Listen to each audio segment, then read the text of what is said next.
Hi guys, just a heads up, the story I'm about to read you has a trigger warning of self-harm.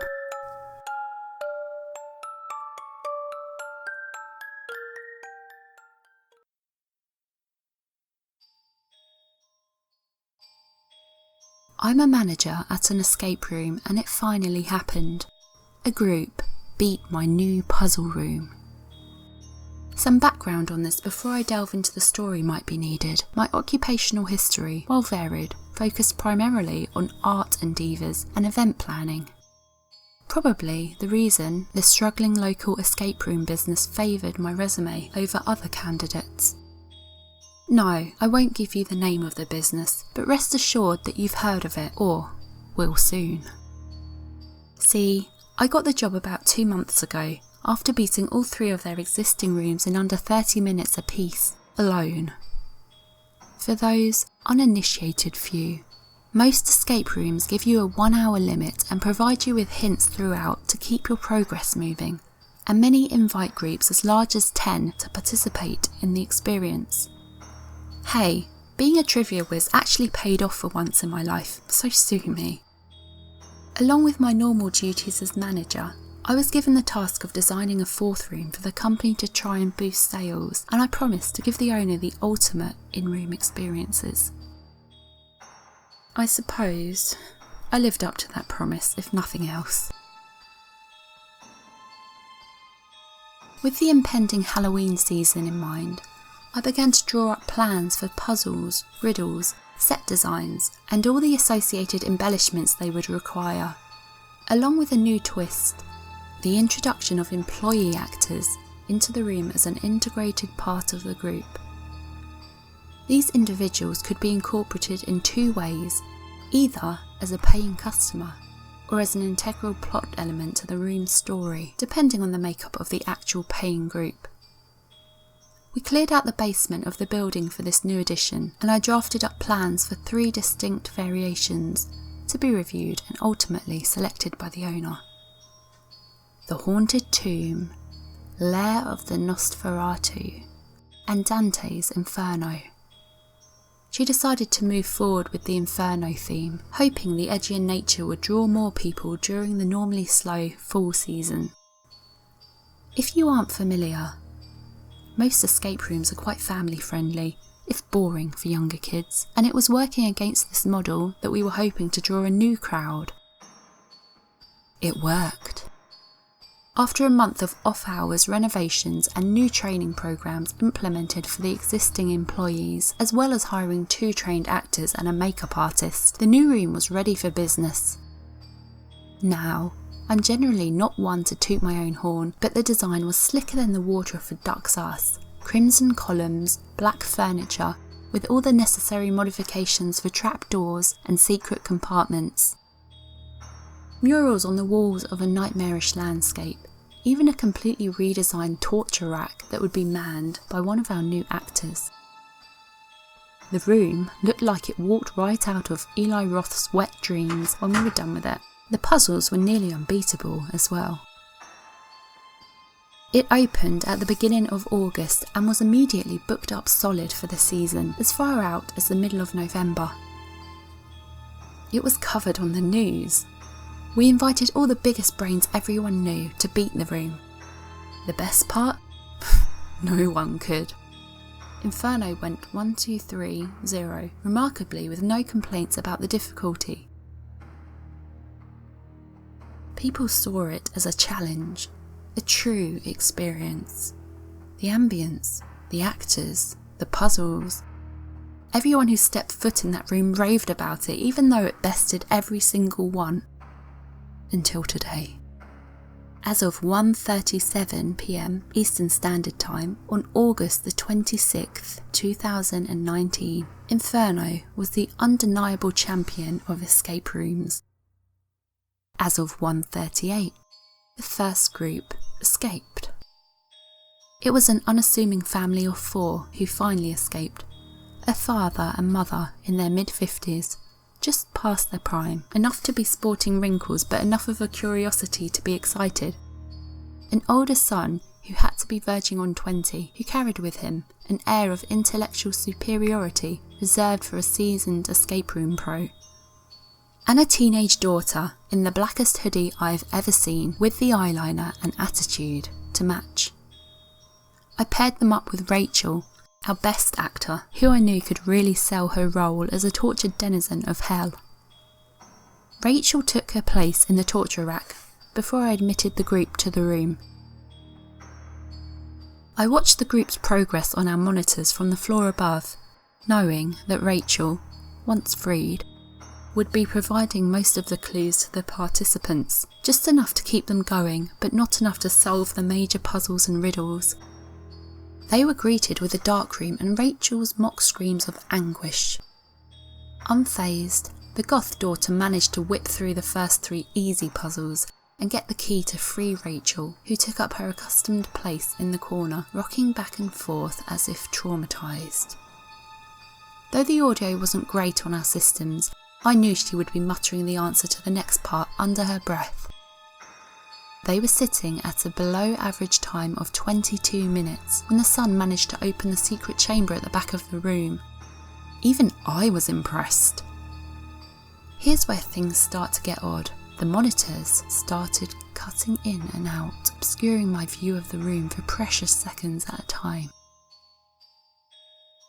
Rachel was up and wandering around like she was lost, going off script for the first time since she was hired, to the best of my knowledge.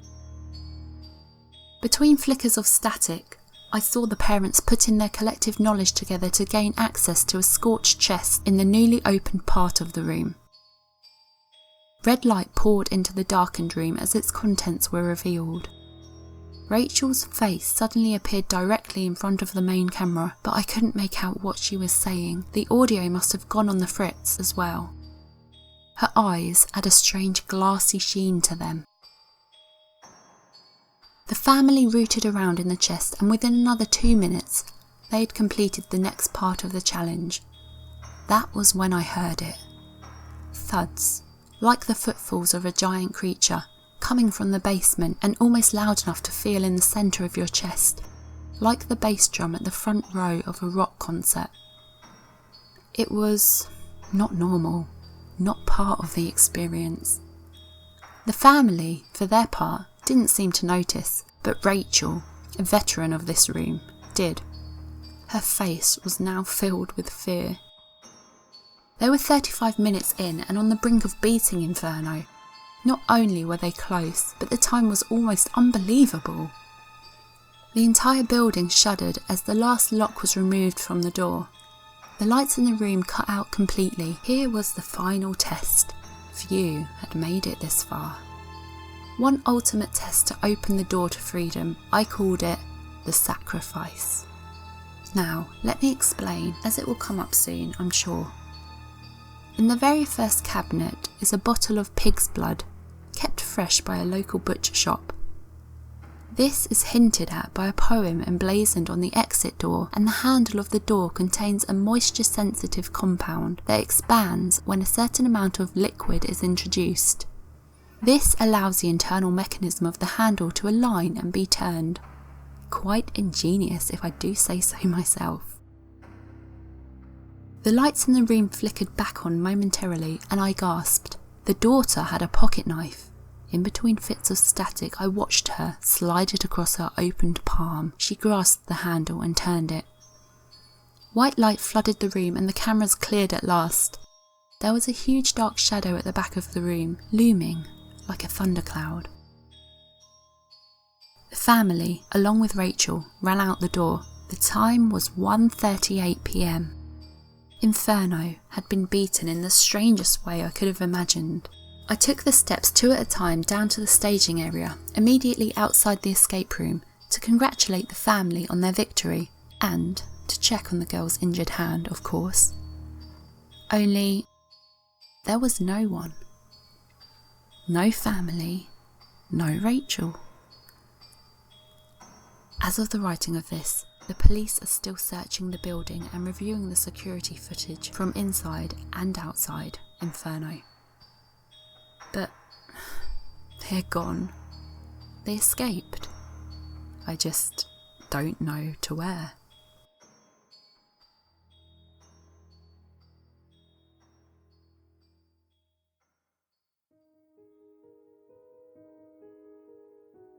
I'm a manager at an escape room and Rachel came back. Part 2. So, long day. Others have it worse, I'm sure. If you're confused as to who I am or who Rachel is, check out the links below for the other parts in this series. I wanted to devote this post to updating everyone about the missing family, the Carters, and the investigation. But there are far more pressing matters at the moment, as strange as that sounds. But they aren't here. Rachel is, sort of. Please, allow me to explain. After the police exhausted all their options at the business location, they started to expand the search outwards, while at the same time bringing myself and the other employees who were present down to the station to get statements from everyone. They took all the security footage to comb over it on a more in-depth level. Given all that, the investigation was working on 3 levels: interviews, search party, and forensic analysis. This, I'm sure, put a strain on the small police department. They were trying to get ahead of the inevitable release to the press to find some answers. It was around hour 3 of my interview. To be honest, it was feeling more like an interrogation by that point, that a knock on the door came, along with the news that Rachel had been found. Now, given that I was basically a suspect in the disappearances at that time, no real information was given to me at first. I was able to piece together some bits of the story though, from the whispers of the officers and the questions they asked. First, Rachel was found about 1.5 miles from the escape room. Second, there was something wrong with her, but she was alive. And third, she was covered in blood. I realise now that I never gave much info on her background, other than that she was an actor by trade and was hired for that reason. She was 20 at the time of the escape and had been working at local haunts during the Halloween season since she was 16. That's why she was the perfect addition to the Inferno experience. She could scream like a banshee on meth at will, could deliver the scripted lines with a cutesy creepiness that would put Annabelle to shame, but not Kyra the doll, and had the perfect face for all types of makeup, from horror to glamorous. I should note that some of the other rooms at my shop required different looks, since the addition of the actors also meant that they worked the other experiences as well. She was always a great employee and took her job seriously, even if the pay wasn't the best. Shit, I'm already talking about her in the past tense. Probably because whatever the hell came out of that door across town, it certainly wasn't Rachel. One good thing about a missing person showing up covered with blood, it immediately diverts all suspicions their way.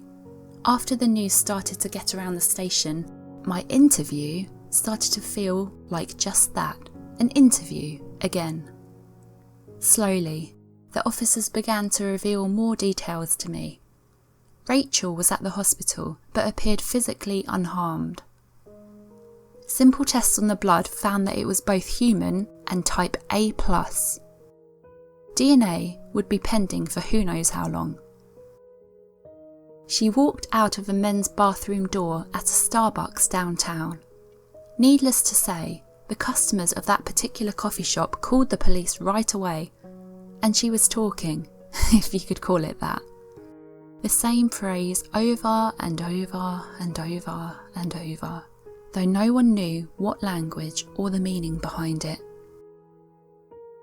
They even let me out into the hallway when she arrived from the hospital to see her.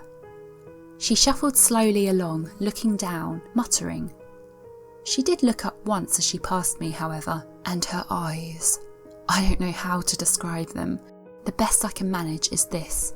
I once watched a documentary about the survivors of World War II's concentration camps, and the horrors on the faces of the captors when they were freed were nothing compared to the look she gave me in that hall. As if she'd been to hell and back. maybe she had. The words I, of course, recognised immediately. I didn't tell the police though. They would decipher it soon enough, I figured. That might have been a mistake looking back on it. They let me go home this morning. As I climbed the stairs to my apartment, all I could think about was falling into bed and sleeping forever. The human body is funny like that. Even in the face of unspeakable horror, it was still a machine that needed the basics of food, water, and rest. I skipped the shower I'd been planning on and crashed. Hard. I awoke late in the day, head fuzzy and full of dark dreams. Something with screams and red earth, heavy footsteps and black thunderheads. And Rachel whispering under her breath, over and over and over. It took a few moments to realise that the whispers I was hearing were coming from my bedroom. Rachel sat in the corner, gently rocking back and forth, staring directly at me with those tortured eyes.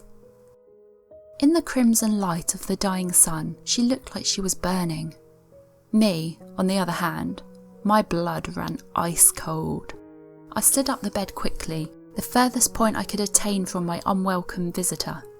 She smiled, a red maul of sharpened teeth. No human mouth could look like that. I covered my eyes like a child playing hide and seek. I counted to 5. Yeah, it sounds silly. Yes, it was probably foolish, but the things we learn in our youth stick with us, it seems. Rachel was gone, if she had ever been there at all, but her words remained, beating against the fragile walls of my psyche. Abyssus abyssum invoca, abyssus abyssum invoca, abyssus abyssum invoca. Friends, I appreciate your concern. I need more rest now, if I can ever sleep again. The one thing I can't get past in all of this, the blood. Always the blood. See, the police cross-checked the Carter's records with the hospital. None of them were type A+. Rachel, though, was a match. And so am I.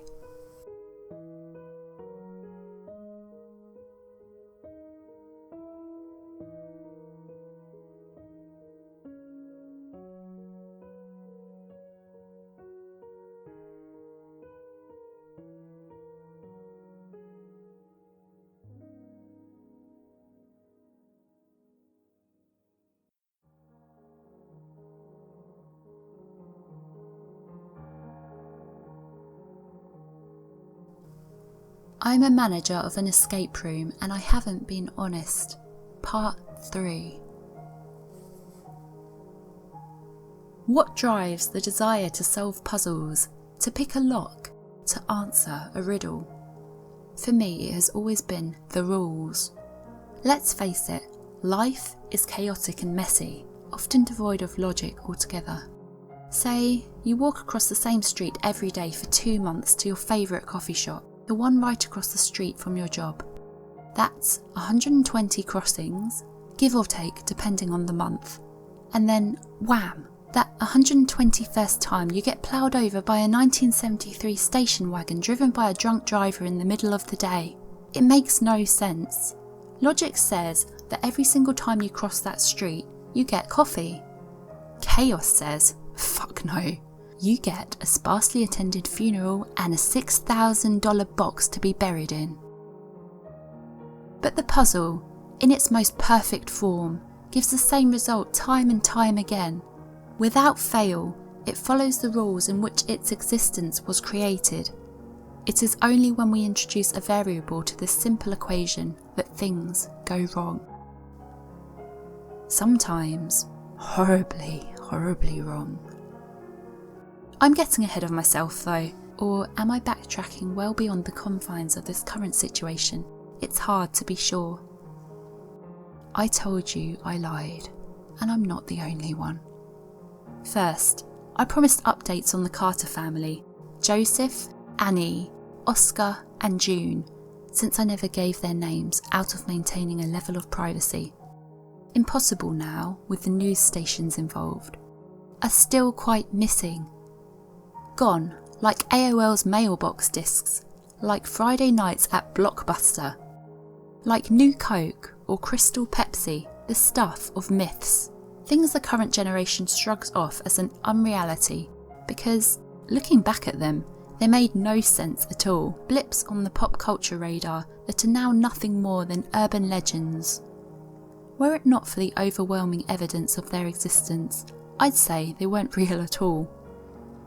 The police officer who has been feeding me updates, Brady, told me that they have another daughter.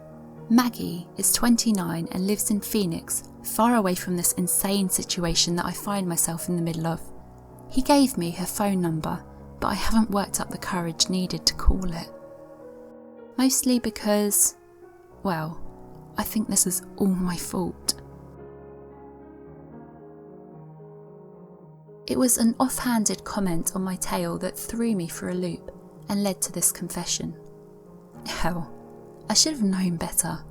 If a random faceless stranger on the internet could see it, of course the police will find out, especially after they search Rachel's apartment. So, here it is, the unadulterated truth. Rachel and I are seeing each other, or, more precisely, were seeing one another. It was brief, but it happened. I knew from the moment I hired her that there was a level of attraction there. It didn't take long for us to exchange numbers and start meeting up outside of work for coffee. Later, we met for other things as well. I'm not proud of it, and I knew I was jeopardising my year-long relationship with my boyfriend just by being in her presence. But it was intoxicating. That itch you just can't help but scratch. Like poison ivy. But it spreads, doesn't it? Until you can't stop scratching, until your fingers betray your logical mind and act of their own accord. Being with Rachel was like that, until the poison spread out of control. A week ago, I ended it. The guilt was simply too much to bear any longer. Devon would never understand, and I couldn't explain it, so it had to be finished. Rachel took it well enough, or so I believed, made myself believe. It was easier than the alternative, but the truth is, I knew I caused her pain, I just didn't know quite how much. The rules, always the damnable rules. They're in place for a reason, to keep the order of the universe, and violating them has consequences, some known, others not so much.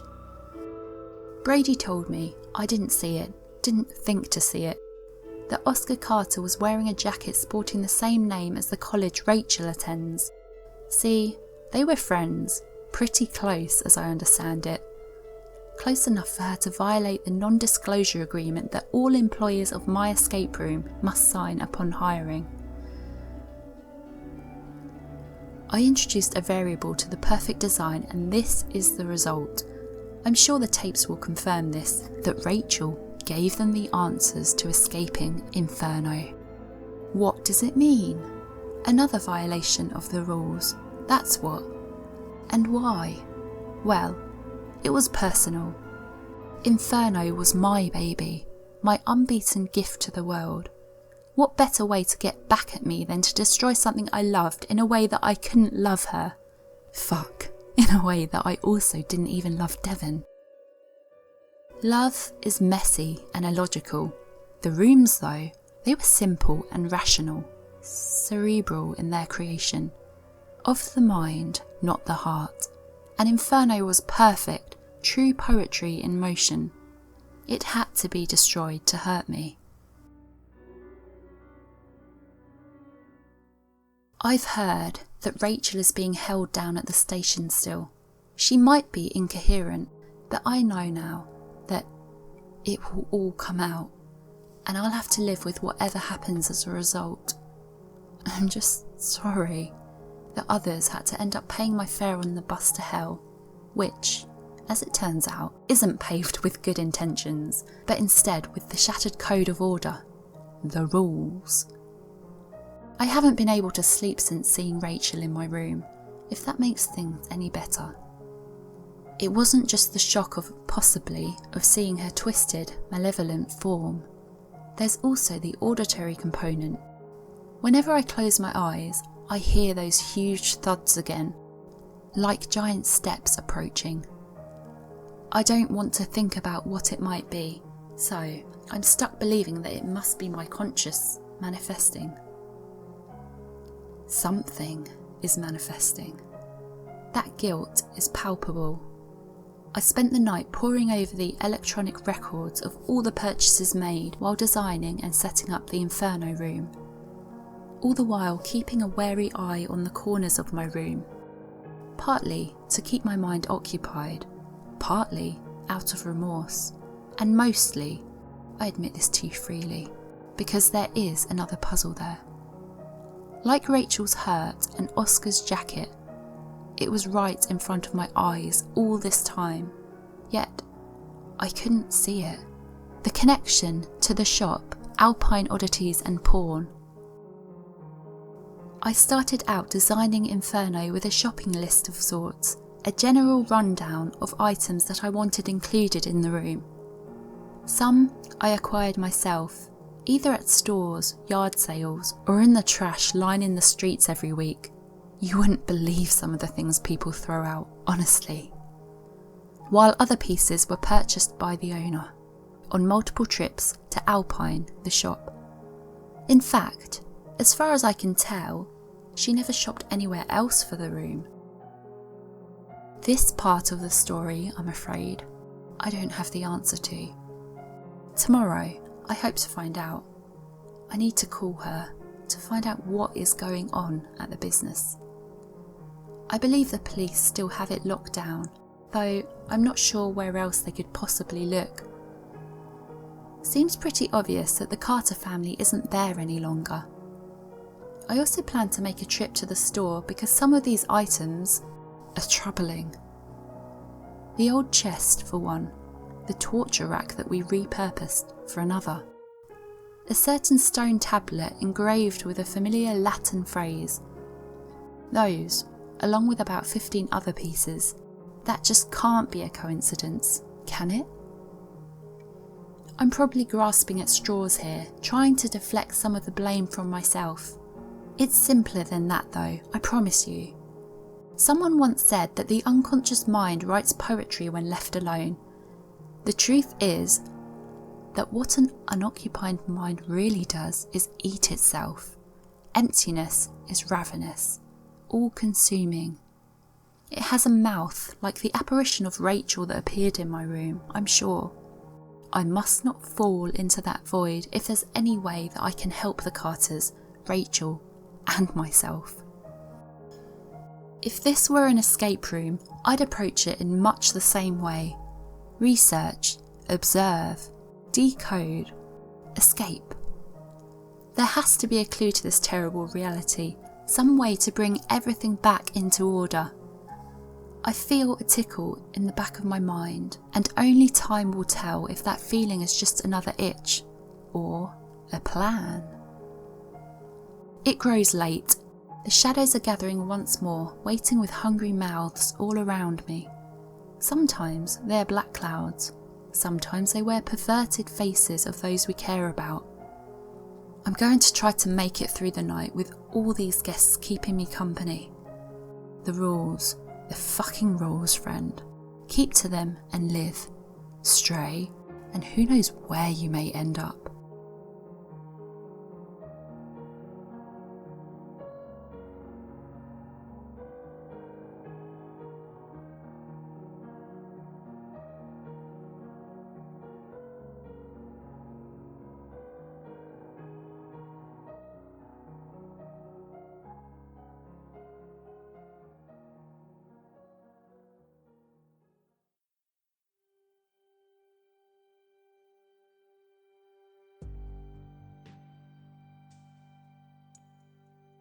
I was a manager at an escape room, and now it's my turn. The finale. Let me say, from the point of view of a logical being such as myself, I've never had the need for the supernatural. It exists outside the bounds of my comprehension. I've always searched for the reasonable explanation. The drafty window, the wisp of cigarette smoke in the camera lens, the refusal to consider mental illness in the cases of possession. These things make sense to me. I understand their origin. This door though, it wasn't there before, and now it is. It's as simple and as complicated as that. The space between the two windows in my living room has always been occupied by a movie poster from 2000, the one starring Jennifer Lopez as a psychologist. Don't ask me why, I've just always had it there. And now, it's gone. Replaced by a plain black door that has been aged to appear much older than it really is. A door I know very well. The entrance to the Inferno room. Complicating matters is that I live on the 4th floor and that wall is bordering the front of the building. I can look out of both windows and the world outside seems normal. It's just in here that things have changed drastically. And to make it all worse, the door hums. Not like someone who doesn't know the words to a song, oh no. It's more along the lines of the electricity powering your TV screen in an otherwise completely silent room that might not be overly concerning under normal circumstances. These are far from normal, obviously. But the hum is so high-pitched that it almost sounds like distant screams. Hell, maybe that's exactly what it is. All bets are off at this point. I should probably explain more, and I promise I will, once I cover the other findings that occurred earlier today. I need to get it all down because there might not be another chance to tell this story. Before the door, there was Alpine Oddities and Pawn, the shop, the place where the business owner, Nancy, made those purchases. Let's just say it lived up to its name. The store itself is situated in the warehouse district of downtown, in a rather unassuming brick building that used to house a shoe factory. From the outside, it looks just like any other building you've probably driven by a million times without it earning a second glance. Stepping inside though, let me say that even with everything else going on right now, I was surprised and pleased. It called out to my inner history buff, and was much like walking into a well-designed escape room itself. A small bell chimed as the door opened, ushering me into another world.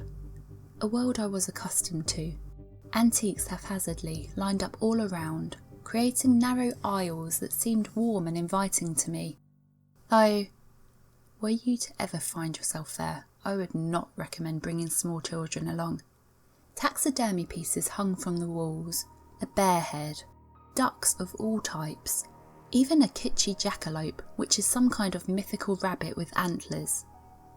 It was near the old-fashioned cash register and would have made an excellent addition to a retro diner with a 50s theme. See, even with all this other crazy shit, my mind still goes directly to design. It's a blessing and a curse. The man behind the counter greeted me with a disinterested grunt and looked just like someone had decided to dress up a skeleton in vaguely realistic human garb. His skin was thin and yellowed, like parchment. Perched on his nose was a pair of glasses without their earpieces, the kind that pinch directly onto your face. Apologies, the name escapes me at the moment and this hum is so distracting. He wore a sweater of many colours, one that I'd guess was hand knitted. I decided to lead off as straightforward as I could. Excuse me, I work for Nancy. Without looking up, he waved a hand dismissively in my general direction. Tell her the shipment was delayed. Next week. I'm not here to pick up anything, I admitted. I wanted to ask about some of the purchases she made for the new escape room. Which one? She owns 7. He finally looked up and his eyes were akin to a vulture circling roadkill. I don't know you. I gave him my name, holding out my hand. You misunderstand me. I don't want to know you, nor do I want to shake your hand, he said, busying himself once more. I assume you can find your own way out? I dropped my rejected hand. "There are people missing." He chuckled, a sound that was both dry and humourless. It reminded me of shuffling papers.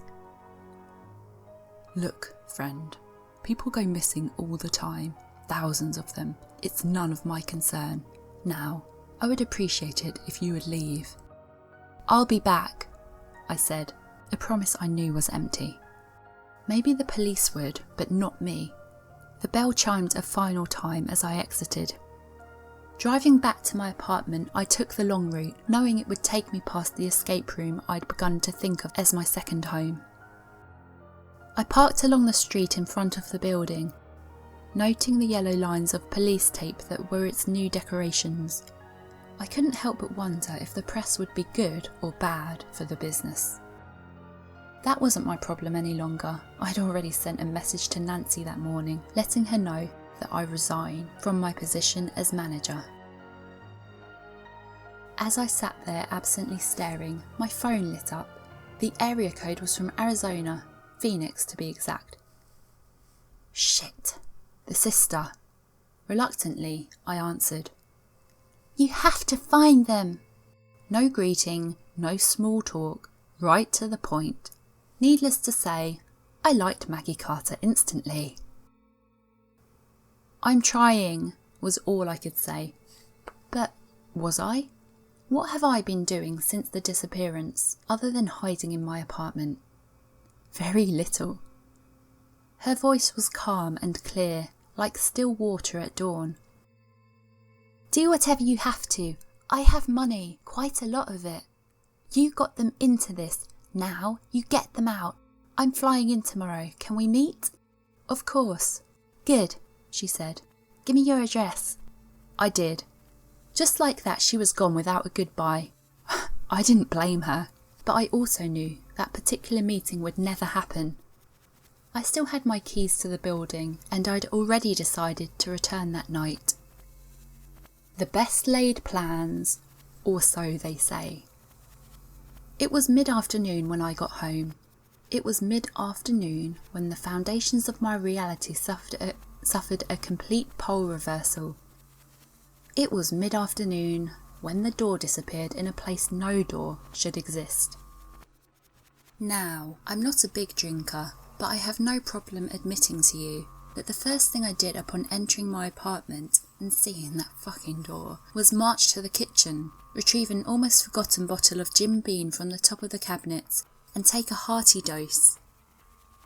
It burned on the way down, and that was fine with me. Not content with just one, I grabbed a set of 6 shot glasses that sat on top of my refrigerator since last Christmas, and brought them, along with the bottle, into the living room. I averted my eyes from the door as I poured each one full, and lined them up like toy soldiers. "One," I said under my breath, downing the first of my mini army. I approached the door and placed my hand against it, mostly to make sure I wasn't hallucinating. Its rough, wooden surface assured me that I was not. It was warm and it throbbed. 2. Another man down. I tried the handle, which, to my relief, didn't budge. Wasn't there some measure of disappointment there as well? Indeed. I'm working on being honest with you, so there's no point in denying it. Privates 3, 4, 5 and 6 went down so much smoother than their predecessors. I grabbed the bottle and revived my little soldiers. "Welcome back, Private 7, 8, 9 and 10. I'd say that it was right about then that I noticed the screaming, humming sound coming from Inferno's mysterious door. I placed my ear against it, finding the warmth both disgusting and somehow comforting, and held my breath. Nothing. Not at first. Then I heard, distantly, a noise building from a great depth behind the door. It was like paper being shuffled. At first, just a few pieces. Millions, millions, and millions. That laugh. That fucking man's laugh. Something hit the other side of the door. Hard. I fell back, down amongst the scattered corpses of my fallen soldiers. I waited. I counted to 5, covering my eyes. Hey, it worked with Rachel. The door was still there, but thankfully, the crashing sound didn't come again. 11, I stuttered, lifting another shot to my lips. I was definitely beginning to feel the effects of the alcohol. When my ringtone went off again, I knew I wasn't imagining it. Caller unknown flashed over and over and over and over on the screen. I didn't want to, but I knew I had to answer it. Rachel's familiar voice greeted me with an even more familiar phrase. Abyssus abyssum invoca, abyssus abyssum invoca. Then, without pause, adequatio intellectus arai, adequatio intellectus arai. The line went dead. 12, I muttered to the emptiness. It's been hours since that call, and I've spent them sitting in this chair facing the inferno door. At first, my new friend Jim Bean dulled the sound of the hum somewhat. Now that he's out of my system, it's almost unbearable to listen to, but I must. See, a few hours ago the knocking began. Something is on the other side, waiting for me. Hell invokes hell. I know that to be true, now. I wrote all this down for you, not only as my confession, but as a warning. The hour draws near, and I can feel the second hand choking the minute hand, and the room is hungry. There's one part of the story I neglected to tell you, so here it is. Brady called me this morning before my trip to Alpine. They rushed the DNA results at the lab for the blood they had found on Rachel when she came back. It's me. Of course it was me. How Rachel came to be covered in my blood, I don't know. But like I said, the room is hungry, and I'm its next meal. That's why I knew I'd never return to Alpine, why I'd never meet with Maggie, and why I had to get this last bit down. The rules say the story must be told. I can only hope that my sacrifice will restore the others. Tick, tick, tick, tick. The knife is already sitting beside the empty bottle next to me. I told you that the door requires blood to be opened, right? At midnight, it's my turn to play. It will be an escape, one way or another.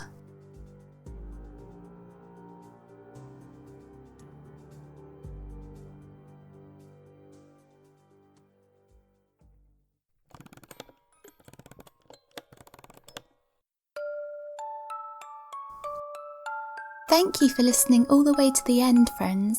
I really love this story. What do you guys think? Some parts of the story were changed to make the narration flow better, but please check out the original versions found in the links below. Catch you later. You're the best.